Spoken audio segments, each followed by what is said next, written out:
Hello दोस्तों, नमस्कार। कैसे हैं आप सभी। मैं प्रदीप टिटोलिया। आज हम बात करेंगे कि आखिर क्यों भारत के विद्यार्थी, भारत के स्टूडेंट्स मेडिकल की पढ़ाई करने के लिए विदेशों की तरफ भागते हैं। ऐसा क्या है जो उनको आकर्षित करता है वहाँ पे जाके पढ़ाई करने के लिए? ऐसा क्या है जो वो यहाँ पे नहीं कर पाते हैं? क्या रीज़न ऐसे हो जाते हैं कि वो महंगी है या सस्ती है ये एक अलग चैप्टर है, लेकिन विदेशों की तरफ रुख करने हैं। क्या हमारी शिक्षा व्यवस्था में सबसे ज़्यादा खामियां हैं, या हमारी सरकारें उस लेवल पे काम नहीं कर पा रही हैं, या उन विद्यार्थियों की कोई और महत्वाकांक्षा या कोई और उनकी ऐसी इच्छा है जो वहाँ पे जाके पढ़ाई करने के लिए मजबूर करती है? तो आइए आज हम बात करते हैं इसी टॉपिक के बारे में कि आखिर ऐसा क्यों है कि भारतीय स्टूडेंट्स, हमारे भारत के जितने भी छात्र हैं, ज़्यादातर काफ़ी हद तक कोशिश करते हैं कि विदेश में जाके मेडिकल की पढ़ाई करी जाए। कुछ फैक्ट के ऊपर हम बात करते हैं, कुछ तथ्य पेश करना चाहूँगा कि भारत के प्राइवेट मेडिकल कॉलेज में सालाना 10 से 15 लाख रुपए लगते हैं। वही यूक्रेन के मेडिकल कॉलेज में सालाना 3 से 4 लाख रुपए लगते हैं। बहुत ही हैरत अंगेज आंकड़े हैं, बहुत ही ज़्यादा हमारे को सोचने पे मजबूर करने वाले आंकड़े हैं कि तकरीबन 5.5 साल की पढ़ाई में भारत में वही मेडिकल की पढ़ाई का खर्चा 70 लाख से 1.5 करोड़ रुपए तक हो जाता है, और यूक्रेन जैसे देशों में वही तकरीबन 6 साल की मेडिकल की पढ़ाई का खर्चा 20 से 25 लाख रुपए तक हो जाता है, जिसके अंदर उनका वहाँ पे रहना, हॉस्टल फीस, खाना पीना, सारे खर्चे इंक्लूड होते हैं। कहाँ 25 लाख, कहाँ 1.5 करोड़ रुपए। इस गैप की असली वजह क्या है? इतना भयंकर गैप क्यों है कि हमारे खुद के देश में तकरीबन 1.5 करोड़ रुपए में वो डिग्री लगभग हो पाती है। एक अच्छे प्राइवेट मेडिकल कॉलेज की मैं बात कर रहा हूँ। प्राइवेट मेडिकल कॉलेज की मैं इसलिए बात कर रहा हूँ क्योंकि उतनी ज़्यादा परसेंटेज, उतनी ज़बरदस्त तरीके की एक परसेंटेज नहीं बच्चे ले पाते हैं कि वो सरकारी मेडिकल कॉलेज में सीट पा सकें। सरकारी मेडिकल कॉलेज में सीट पाने के लिए भी कई तरह के पेच हमें लगाने पड़ते हैं। हमारे देश में राजनीति भी बहुत ज़्यादा हैवी है, राजनीतिक अप्रोच तक लगवानी पड़ती है, बहुत ज़्यादा अंडर द टेबल डोनेशन देना पड़ता है, पता नहीं किस तरीके। इससे बचने के लिए यहाँ पे जब जुगाड़ नहीं लगता और परसेंटेज जब ज़रा कम हो जाती है तो लोग सोचते हैं कि क्यों ना हम अपने बच्चों को प्राइवेट मेडिकल कॉलेज में करा दें। लेकिन अब इसी दौरान पिछले 5-7 साल से 10 साल से ये जो रुझान बढ़ा है कि हम यूक्रेन जैसे देशों में जाके बाहर से मेडिकल की पढ़ाई करके आए, उसके बारे में कुछ और फैक्ट पेश करना चाहूँगा। सरकारी मेडिकल कॉलेज में नीट में अच्छे नंबर आने चाहिए, जो हर किसी के बस की बात है नहीं। अच्छे मेडिकल प्राइवेट कॉलेज में अच्छे नंबर आने चाहिए, और पैसा तो आपको पता है, मैंने बताया तकरीबन 70 लाख से 1.5 करोड़ तक भी लग जाता है। ऊपर से नीट की तैयारी के लिए सालाना लगभग 1.5 लाख से 2 लाख रुपए खर्चा आता है। और आपको तो पता ही है हमारे होनहार छात्र कितने ज़्यादा होनहार हैं।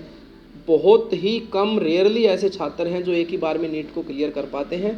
कई लोग तो 2 से 3 बार, 4 बार भी ट्राई करते हैं। बस यहीं से सारा खेला शुरू होता है। सबसे ज़्यादा जो एक सिस्टम शुरू होता है, सबसे ज़्यादा जो ये एक तिकड़मबाजी शुरू होती है कि आखिर क्यों विदेश में जाके बच्चे वहाँ से मेडिकल की पढ़ाई करते हैं। पॉइंट नंबर 1 कि बच्चों को दिमाग में शायद ये है कि हमें डॉक्टर बनना है एनी हाउ। वो जो बाईपास या शॉर्टकट तरीका अपनाते हैं। सबसे बड़ा फंडा ये शुरू होता है कि यूक्रेन जैसे कई सारे और देश हैं जहाँ पे ये नीट जैसी एक एंट्रेंस एग्ज़ाम जैसा कोई प्रोसेस है ही नहीं। आपकी परसेंटेज कम है, ज़्यादा है, उनको फ़र्क तक नहीं पड़ता। आप वहाँ पे डायरेक्ट जाइए और आप मेडिकल की पढ़ाई वहाँ पे कर सकते हैं बिना किसी एंट्रेंस एग्ज़ाम के। सबसे ज़्यादा झोल यहाँ पे इस बात का है। और रही बात, आप जब वहाँ पे चले जाते हैं तो आपको अपना मेडिकल की पढ़ाई करने का, आपको बस ये एक सपना पूरा हो गया कि हाँ मैं एक डॉक्टर बन गया हूँ या मैं एक डॉक्टर बन गई हूँ। जो भारत में 1.5 से 2 लाख रुपए नीट की तैयारी करने में खर्चा आता है, वो भी आपका बच जाता है। बच्चे सोचते हैं कि हमारा बच रहा है। दूसरी बात, हमारे हिंदुस्तान की मेंटेलिटी, गांव देहात की, रिश्तेदारों की, जानने वालों की, पहचान वालों की जो मेंटेलिटी है कि लड़का विदेश में पढ़ रहा है, लड़की विदेश में पढ़ रही है, विदेश से डॉक्टर बन के आए हैं, ये एक बहुत बड़ा इस चीज़ के पीछे एक रीज़न है कि क्यों लोग विदेश में भाग रहे हैं। यहाँ पर हम 4 पॉइंट करेंगे।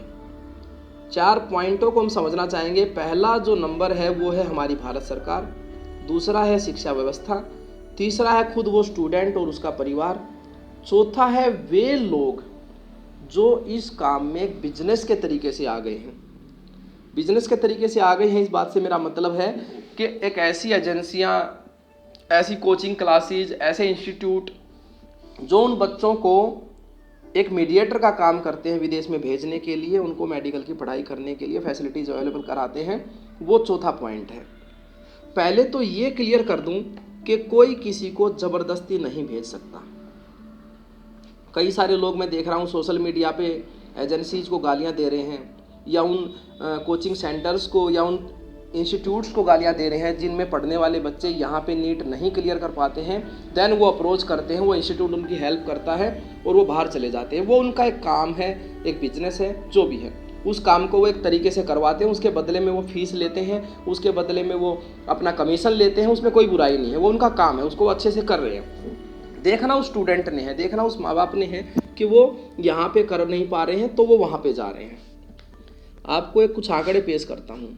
इस वक्त हमारे भारतीय छात्र लगभग किस देश में कितने ऐसे हैं जो मेडिकल की पढ़ाई कर रहे हैं? ब्रिटेन में 42,000 तकरीबन हमारे भारतीय छात्र इस टाइम मेडिकल की पढ़ाई कर रहे हैं।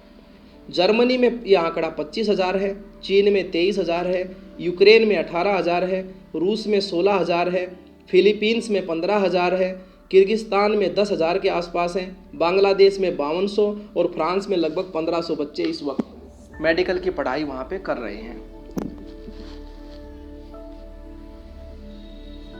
सब बाहर जाके पढ़ रहे हैं, इसलिए नहीं कि वे बेहद होनहार हैं।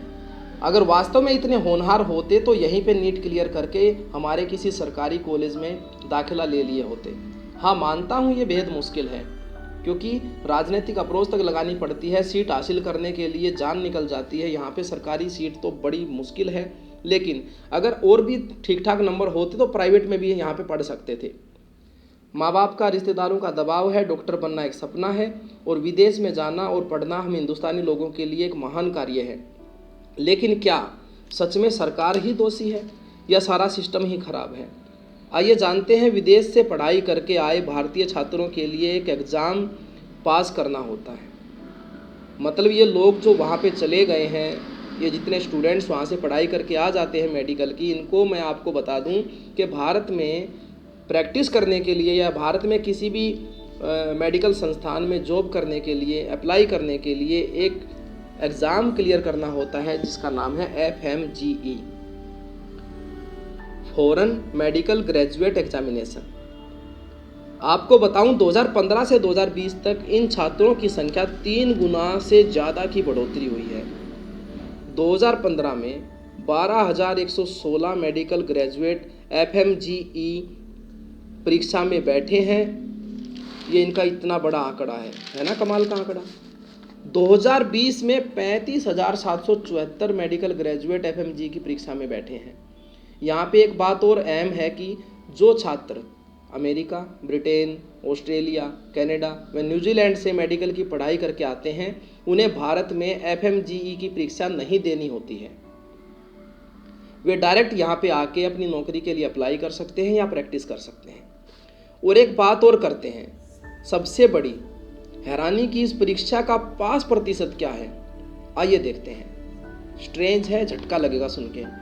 5 साल में FMGE परीक्षा देने वाले सिर्फ और सिर्फ केवल मात्र 16% स्टूडेंट पास हुए हैं। यानी कि यूक्रेन जैसे देशों में बाहर जाके पढ़ाई करके डॉक्टर की डिग्री हाथ में लेके घूमने वाले वे छात्र मात्र यहाँ पे 16% ही एलिजिबल हैं कि वो यहाँ पे प्रैक्टिस कर सकते हैं या यहाँ पे वो नौकरी के लिए अप्लाई कर सकते हैं।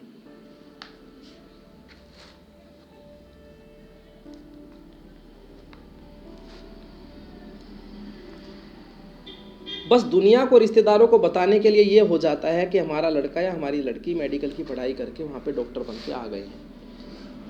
अब बात यह है कि ये लोग वहाँ पढ़ के क्या आए हैं जो एक परीक्षा तक यहाँ पे पास नहीं कर पा रहे हैं। मतलब अपने देश में वो एक परीक्षा तक क्लियर नहीं कर पाते हैं, उसको क्रैक नहीं कर पाते हैं। वहाँ पे 5 साल, 5.5 साल की डिग्री हाथ में लेके घूमने, बस ये है कि डिग्री है, घर के बाहर नेम प्लेट हो गई है कि हमारा बेटा या बेटी डॉक्टर है। यूक्रेन से 17% यूक्रेन से पढ़ के आए हुए 17% छात्र ही ऐसे हैं जो यहाँ पे उस टेस्ट को क्लियर कर पाए हैं। ऐसा नहीं है कि वहाँ की पढ़ाई कमज़ोर है, क्या पता कैसी पढ़ाई है। ऐसा नहीं है कि वो जो स्टूडेंट है वो यहाँ पे आके उस टेस्ट को पास करना नहीं चाहते हैं, वो करते भी हैं, लेकिन कहीं ना कहीं तो मेरे को ऐसा लगता है कि वो एक ठप्पा लगवाने के लिए वहाँ पे जाते हैं। ये जो एक सिस्टम है, एक ठप्पा लगवाने वाला सिस्टम है कि भैया हमारा बेटा डॉक्टर है। चीन से पढ़ के आए केवल और केवल 13% छात्र यहाँ पे पास हुए हैं। साल में 2 बार यह परीक्षा होती है। इसे यूक्रेन जैसे देशों में मेडिकल की डिग्री लेके आने वाले छात्र क्लियर ही नहीं कर पाते हैं। वहाँ पे पढ़ाई सस्ती है, लेकिन हमारे भारत देश की तरह वहाँ पे उन स्टूडेंट्स को ट्रेनिंग नहीं मिल पाती है। हमारे देश का इंफ्रास्ट्रक्चर अलग है, हमारे देश की पॉपुलेशन के हिसाब से यहाँ की समस्याएं अलग हैं। हमारे देश में